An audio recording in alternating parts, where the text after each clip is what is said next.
حضرت رومی نے مثال دی ہے، وہ کہتے ہیں ایک بادشاہ کے پاس نا دروازے پہ ایک عورت مانگنے آئی، فقیر نہیں، بادشاہ کو پسند آ گئی، اس نے نکاح کر لیا۔ ابھی سویرے فقیر تھی، شام کو ملکہ بن گئی، 1 منٹ لگا۔ صبح فقیر تھی، مانگ رہی تھی، ہاتھ پھیلا رہی تھی، شام کو ملکہ بن گئی۔ بڑا اعزاز دیا بادشاہ نے، بڑا نوازا، 20 کنیزیں، کام کرنے والی، مال دولت سارا کچھ۔ لیکن وہ بی بی روز روتی، کبھی مصلی پہ بیٹھ کے روتی، کبھی قرآن پڑھ کے روتی، صبح سے شام تک 20 دفعہ کنیزیں دیکھتی تو روتی۔ بادشاہ نے حکم دے رکھا تھا کہ اس کے ابرو کا اشارہ ہو جائے تو جو یہ مانگے اسے دے دیا جائے، لیکن وہ روتی رہتی، وہ روتی رہتی، وہ روتی رہتی۔ ایک دن جو کنیزوں میں سے ذرا سیانی تھی وہ آ گئی، کہنے لگی بی بی بات سن، ہمیں نہیں سمجھ آتی کہ ہم غریب لوگ ہیں، مجبور ہیں، تنگ دست ہیں، بے اختیار ہیں، تو مالدار بھی ہے اور با اختیار بھی ہے اور موج میں ہے، تو روتی کیوں ہے؟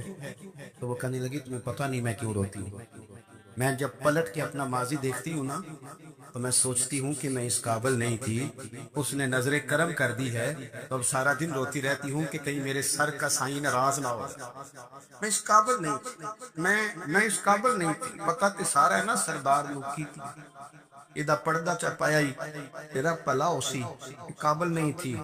پھر ان کنیزوں کو کہنے لگی سنگ سہیلیوں آؤ بیٹھو، میرے لیے دعا کرو کہ وہ جو میرے پاس شفقت کرتا ہے وہ ہمیشہ مجھ سے راضی رہے، وہ کہیں ناراض نہ ہو جائے، وہ کہیں کسی جگہ پریشان نہ، کہیں کوئی ایسا معاملہ نہ بن جائے۔ اس جارو وہ جو ضرب والے لوگ تھے ان کا تو یہ سٹیٹس تھا کہ وہ روتے تھے، اور یہاں 2 نیکیاں کر کے زمانے کو بتانا، 2 خدمتیں کر کے تعریف مانگنا، اجر کا سوال کرنا۔ میرے رسول کریم علیہ السلام نے فرمایا صبح قیامت کچھ لوگ اللہ کے حضور حاضر ہوں گے، اے اللہ ہم حاجی تھے، نمازی تھے، سخی تھے، عبادت گزار تھے۔ اللہ فرمائے گا کیا لینے آئے ہو؟ اللہ وہ مسجد بنائی، مدرسے میں تعاون کیا، فلاں شہر کی نوکری کی، فلاں جگہ گئے، جلسہ کرایا، محفل کرائی، سرائے بنایا اور صاف پانی کا کنواں لگوایا، اور جناب ہم نے وہ فلانے کی تو اللہ فرمائے گا میرے لیے تھوڑی کی تھی، جاؤ جن کو دکھانے کے لیے کی تھی ان سے جا کے اجر مانگو، تمہارا تو خیال تھا واہ واہ ہو جائے، بلے بلے ہو جائے، اور مٹی دیں، مٹی رہنا ہی ایمی قادی بلے بلے، آج مٹی دے اٹھتے بندیاں تے کل مٹی دے تھلے۔ عجیب بات کرتے ہیں صاحب لوگ۔ حضرت انس بن مالک حدیث کے راوی، میری طرح دیکھیے گا، حضرت انس بن مالک حدیث کے راوی ہے، توجہ کرنا۔ کہتے ہیں ایک بی بی حضور کے پاس آئی، اپنا علاقہ چھوڑ آئی، آ کے کھڑی ہوئی تو اس نے کہا حضور میں خاندان بھی چھوڑ آئی ہوں، سسرال بھی، میکا بھی، ننیال بھی، ددیال بھی، میں ہر ایک کو چھوڑ آئی ہوں، میں جائیداد والی تھی وہ بھی چھوڑ آئی ہوں، مال دولت بھی چھوڑ، ایک میرا بیٹا تھا جوان وہ میں ساتھ لائی ہوں۔ سونیا یہ آپ کی نوکری کرے گا اور میں حضرت فاطمہ کی ڈیوٹی کروں گی، میں حضرت عائشہ کے برتن دھویا کروں گی، میں بھی نوکری کروں گی، حاضر ہے۔ فرماتے ہیں رسول پاک نے بچہ اصحاب صفہ میں رکھ لیا، اصحاب صفہ، اور بی بی کو نبی پاک صلی اللہ علیہ وسلم نے عورتوں کے ساتھ متعین کیا۔ حضرت انس کہتے ہیں وہ نوجوان بڑا پیارا، بڑا میٹھا، بڑا دھیما، بڑا وفاشار، وہ سبق اچھی طرح یاد کرتا، وہ نماز دلچسپی سے پڑھتا، وہ حضور کی باتوں کو غور سے سنتا، وہ رسیلہ، وہ سنجیدہ، وہ کم گو، وہ میٹھا، وہ پیارا، کہتے ہیں بڑی دلکشا طبیعت، اس کی مقناطیسی سی شخصیت، طبیعت کھنچی چلی جائے اس کی طرف، بڑا حسین و جمیل وہ نوجوان۔ اس ماں بیٹے کے تذکرے ہونے لگے کہ بڑی جائیدادیں چھوڑ کے آئے، بڑے مال والے، انہوں نے بڑی قربانی دی ہے، ہر رشتہ ناتا توڑ کے رب رسول سے جرانہ لگایا ہے، اللہ بڑا بے نیاز ہے۔ وہ بچہ بیمار ہو گیا، شدید علیل ہوا۔ حضرت انس بن مالک فرماتے ہیں ہم قریب جا کے بیٹھے تیمارداری کرنے تو اتنا علیل ہوا، اتنا علیل ہوا کہ اس کا وجود کانپنے لگا۔ کہتے ہیں کچھ ہی دیر گزری تو اس نے کلمہ پڑھا، روح پرواز کر گئی، روح پرواز کر گئی، سننا روح پرواز کر گئی۔ کہتے ہیں نبی پاک صلی اللہ علیہ وسلم کو بلایا، حضور آئے تو آنکھوں میں آنسو، نبی پاک صلی اللہ علیہ وسلم نے سر پہ ہاتھ پھیرا اور پہلے حضور نے جملے ارشاد فرمایا تم غسل دو، کفن دو، میں خود اس کا جنازہ پڑھاؤں گا۔ پھر حضور نے فرمایا نہیں اسے غسل نہیں دینا، ارادہ بدل گیا، پروگرام تبدیل ہو گیا، اسے غسل نہیں دینا، کفن نہیں دینا۔ حضور کیا کرے؟ فرمایا اس کی اماں کو جا کے بتاؤ، یہ نہیں فرمایا بلا کے لاؤ، اماں کو جا کے بتاؤ۔ حضرت انس کہتے ہیں میں نے کوئی نرالا سے رنگ دیکھا، کوئی منفرد سا انداز دیکھا، ہمیں بھیج دیا اماں کو بلاؤ، اور خود نبی پاک اس کمرے سے نکل گئے۔ اور حضور کے آنسو بھی یکدم خشک ہو گئے، مزاج بدل گیا، پریشانی بدل، اماں کو بلاؤ اس کی۔ یعنی ارادہ محبوب کیا ہے، ارادہ خدا کیا ہے؟ کہ اس کی اماں کو جا کے خبر دی، تو ماں کو تو بس کوئی اتنا بتا دے کہ بیٹا سائیکل سے گر گیا ہے، سائیکل سے گر گیا ہے۔ اماں ساری رات سوتی نہیں۔ ایک شاعر نے کہا تھا، ایک مدت ہوئی میری ماں نہیں سوئی، میں نے ایک رات کہا تھا مجھے ڈر لگتا ہے، ایک رات کہا تھا مجھے ڈر لگتا ہے۔ یہ اپنے اپنے رنگ ہوتے ہیں، اپنا اپنا انداز ہوتا ہے۔ رمضان شریف کا مہینہ آتا تو میری اماں جی کہاں گری کا تیل منگاتی، چیزیں منگاتی ہیں، پھر زبردستی میں منع کرتا کہ اماں جی نہیں آپ کیا کر رہے ہیں، میں تو تیل ویسے بھی زیادہ کم استعمال کرتا ہوں، تو رگڑ رگڑ کے وہ نہیں نہیں کتابیں بڑی موٹی ہیں، فلاں چیز بڑی موٹی، اس کا رنگ تھوڑا نرالا ہے، اور یہ جو ماں کا رنگ ہے نا، اس جیسا رنگ دوسرا ملتا بھی کوئی نہیں دنیا میں۔ یہ اپنی مثال آپ ہی ہے۔ اماں کو کہا تیرا بیٹا، اماں ذرا دوڑی، گری، پھر اٹھی، پھر گری، پھر اٹھی، پھر گری، روتی ہوئی آئی۔ کہتے ہیں پیچھے وہ روئی، لیکن جب بیٹے کی میت کے قریب آئی تو اب نہیں روئی۔ کہتے ہیں ہمارے چہروں پہ نظر دے ڈالی اور کہنے لگی تمہارا کلاس والو فوت ہو گیا، واقعی چلا گیا ہے؟ کہاں پردہ کر، واقعی کہاں؟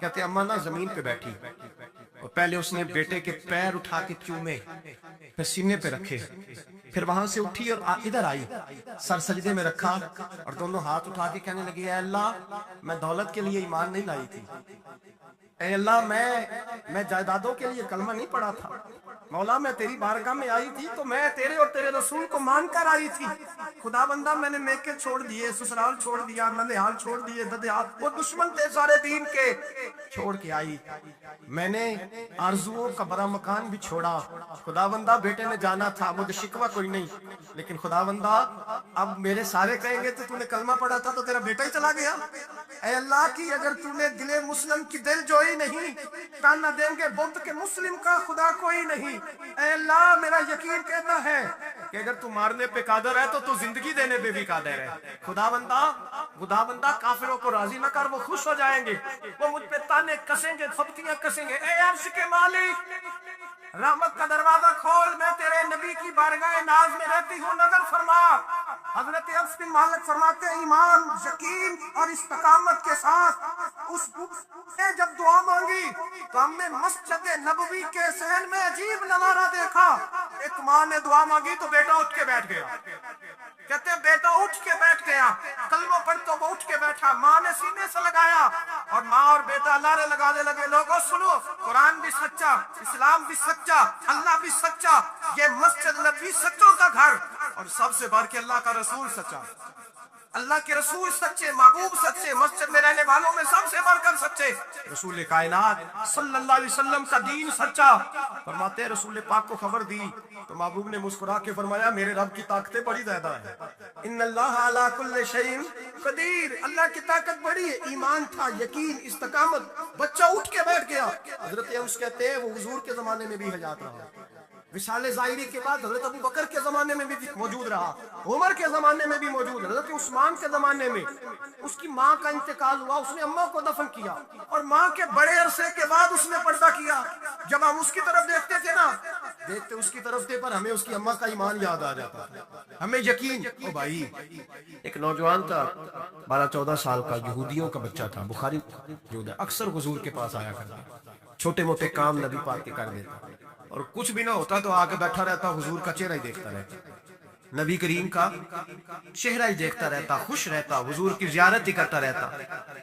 2-3 دن وہ آیا نہیں، بخاری میں موجود ہے، حضور نے فرمایا معلومات کرو کیوں نہیں آیا، صحابہ نے عرض کی حضور بیمار ہو گیا، بیمار ہو گیا۔ امام زرقانی نے لکھا ہے، فرماتے ہیں وہ بھی اپنے گھر میں نا روز دروازہ دیکھتا رہتا، روز دروازہ دیکھتا رہتا، اس کی ماں کہنے لگی بیٹا جن کا تو انتظار کر رہا ہے وہ مشکل سے آئے، ہمارا نہ مذہب کا رشتہ ہے نہ کسی اور کا، کیسے آئے؟ لیکن حضور نے فرمایا چلو چلتے ہیں۔ جب میرے نبی کریم علیہ السلام نے دروازے پہ دستک دی تو امام زرقانی کہنے لگا اماں سے کھولو دروازہ، مصطفیٰ کریم آ گئے، حضور آ گئے، والد نے دروازہ کھولا، نبی کریم اندر تشریف لائے، نبی پاک کا جو دست مبارک تھا نا وہ کستوری سے زیادہ مہکا کرتا تھا، کستوری سے زیادہ مہکتا، برف سے زیادہ ٹھنڈا ہوتا، کہتے ہیں نبی پاک اس کے پاس گئے تو اندر داخل ہوا تو رونے لگا، حضور نہ سرانے والی سائے پہ بیٹھ گئے، اس کا سر اٹھا کے گود میں رکھا، اور جب اس کے بالوں میں حضور نے دست مبارک پھیرا تو اس کی ماں اور باپ کی آنکھوں میں بھی آنسو آ گئے. یہ انداز کرم غریبوں کے ساتھ, ہم غریبوں کے ساتھ. وہ ایک ہندو شاعر تھا تو حضور کی نعتیں لکھتا تھا, تو کچھ مسلمان بھی بڑے ڈاڈے ہوتے ہیں نا, اس کو جا کہنے لگے نعتیں تو بڑی لکھتا ہے, کلمہ کیوں نہیں پڑھتا, کلمہ بھی پڑھنا. تو اس نے کہا چل اس پہ بھی شعر سن لے, اس پہ بھی تو شعر ہی سن لے, کو میں تیرا پابند تو نہیں. کہنے لگا ہو جائے عشق کسی سے کوئی چارہ تو نہیں, صرف مسلم کا محمد پہ اجارہ تو نہیں, صرف مسلم کا محمد پہ اجارہ تو نہیں. اتنا ڈانٹا نہ ہو یار میرے ساتھ, یہ رویہ نہ کر, ہو گیا پیار, یہ ہو جایا کرتا ہے, اب تو اس طرح تو نہ کر میرے ساتھ. حضور نے جب پھیرا نا بالوں میں ہاتھ, ماں باپ رونے لگے. اس نے بھی آنکھیں کھولی, میرے رسول پاک سید عالم صلی اللہ تعالی علیہ وآلہ وسلم نے نا اس بچے کا چہرہ دیکھا, حضور سمجھ گئے وقت تھوڑا رہ گیا. تب حضور نے اس کے ساتھ وہی کیا جس سے اس کی آخرت سنور جائے, وہ کیا جو درد تھا میرے نبی پاک, جو شوق رکھتے تھے حضور سب کے لیے, جو سب کے لیے شوق رکھتے تھے. میرے محبوب فرمانے لگے بیٹے کلمہ پڑھ لے, کلمہ. حضور کا شوق یہی ہے, یہی شوق ہے, لوگ دیندار بن جائیں, کاروبار چمک جائیں گے, مرشد کے پاس گیا تو ریل پیل ہو گئی, یہ شوق ہی نہیں نبی پاک کا. حضور کا تو شوق ہے کہ سجدے کا ذوق ہو جائے, عبادت کا شوق بن جائے. نبی کریم علیہ السلام نے فرمایا بیٹے کلمہ پڑھو. اس بچے نے اپنے ماں باپ کی طرف دیکھا, باپ رو پڑا, کہنے لگا بیٹا آج ثابت ہوا ہے کہ میں نہیں تجھے اتنا پیار کرتا اتنا مصطفیٰ کرتے ہیں, تو میری طرف نہ دیکھ, تو پڑھ لے کلمہ, کلمہ پڑھ. اس بچے نے کلمہ ابھی پورا پڑھا ہی تھا کہ اس کی روح پرواز کر, مسلمان ہوتے ہی اللہ کی بارگاہ میں حاضر ہو گیا. نبی کریم صلی اللہ تعالی وسلم نکلے, آنکھوں میں آنسو تھے, لبوں سے مسکرا رہے تھے, اور حضور فرمانے لگے اللہ کا شکر ہے اس نے میری وجہ سے اسے جہنم سے آزاد کر دیا, کہ دوزخ سے بچ گیا. یہ شکر ہے, شکر اس بات کا کرو کہ کوئی ہماری وجہ سے دوزخ سے بچ, دوزخ سے بچ. باقی تو سارے کام چلتے ہیں, دنیا داری تو ہوتی ہے, کوئی بندہ جہنم والی سڑک پہ نہ. ایک بات اور سنیں اور اس کو نا اپنے دل میں جگہ دیں. نبی پاک علیہ السلام کی جو خواہش تھی نا ہمیشہ سے, وہ یہ تھی کہ لوگ سنوریں, لوگ دین پر عمل کریں. ایک گروہ تھا صحابہ کو, ان کو فرمایا کہ فلاں جگہ جہاد کے لیے جانا ہے تو جمعہ وہاں جا کے پڑھنا. یہ لوگ جو مفت کے لاڈلے نہیں بن جاتے, فری کے, نہیں جی نہیں میرا عشق نہیں اجازت دے گا. تو تیرا کس طرح کا عشق ہے, تو ہاتھ مار کہ نہ ماننا عشق ہے, جی میں لاڈلا ہوتا ہوں. یہ کس طرح کا لاڈلا, لاڈلا تو وہ ہوتا ہے جو تابع دار ہوتا ہے, جو ابرو کا اشارہ سمجھتا. نبی کریم نے فرمایا صحابہ سے, فرمایا جمعہ وہاں جا کے پڑھنا. بہت سارے لوگ چلے گئے تو چند لوگ رہ گئے. جمعے کی نماز کے بعد حضور نے پوچھا گئے نہیں, عرض کی حضور دل میں خواہش آئی تھی کہ اتنا بڑا جمعہ کیسے ملے گا برکت والا, تو یہاں جمعہ پڑھ کے ہی چلتے ہیں تاکہ ہمیں اتنے ہمارے نصیب کھل جائے کہ حضور کے پیچھے جمعے کی توفیق ہو جائے. حضور پیار بڑا تھا, آپ کی اقتداء میں جمعہ پڑھنا تھا. پتہ لفظ کیا ہے حدیث کے, حضور فرمانے لگے اگر تم میری بات مان کے وہاں جا کے جمعہ پڑھتے تو مجھے زیادہ خوشی ہوتی. نبی پاک صلی اللہ تعالی وسلم کی یہ خواہش رہی, حضور کا یہ ذوق رہا. اس ذوق کے لیے نبی پاک علیہ السلام عکاس کی منڈیوں میں بھی گئے, اس ذوق کے لیے نبی پاک علیہ السلام میلوں میں بھی گئے, لوگوں کو کھڑا کر کر کے روک روک کے کہا دین قبول کر لو. آپ غور کریں, حضور مدینہ طیبہ تشریف لائے. اب پیار کرنے والا ہر آدمی ہی قابل اکرام ہوتا ہے. محبتوں کا خراج ہمیشہ انسان کو قرضدار رکھتا ہے. میرے جیسے چھوٹے آدمی سے جب لوگ پیار کرتے ہیں تو اپنی گردن جھکی ہوئی نظر آتی ہے کہ بوجھ زیادہ ہے, اس قابل نہیں ہے جتنی محبتوں کا سامنا. تو اب سب محبت کرنے والوں کی دل جوئی کرنا, ان کے معیار پر پورا اترنا, ان کے معاملات کو دیکھنا, یہ آسان کام نہیں ہوتا. کسی درویش نے کہا تھا میں دوست تھوڑے بناتا ہوں, اس لیے کہ دوست زیادہ ہو تو حقوق بھی زیادہ ہوتے ہیں. تمہیں اتنی وسعت نہیں رکھتا کہ میں سب کے حق ادا کر سکوں. نبی پاک علیہ السلام مدینہ طیبہ تشریف لائے تو ہر آدمی کی خواہش ہے حضور میرے گھر آئے, حضور میرے گھر آئے. اور جو بھی وہاں عرض گزار ہے اور پیغام دے رہا ہے, سب کے سینے بھی کھلے ہوئے ہیں, دل بھی کھلے ہوئے ہیں, آنکھیں پلکیں فرش راہ کیے ہوئے, ہر آدمی منتظر ہے کہ محبوب میرے گھر میں. اب بڑا امتحان ہے,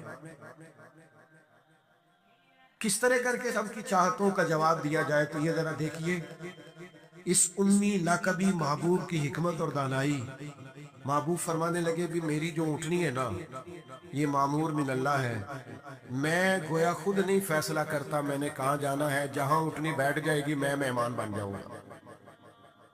انداز دیکھیے, نبی پاک علیہ السلام نے نا اونٹنی کی لگامیں اس کی گردن پر ڈال دی. اب وہ اونٹنی چلتی جا رہی ہے, تھوڑی آگے جا کے ایک جگہ پر وہ بیٹھ گئی, لیکن اس کے بیٹھتے ہی حضور اترے نہیں,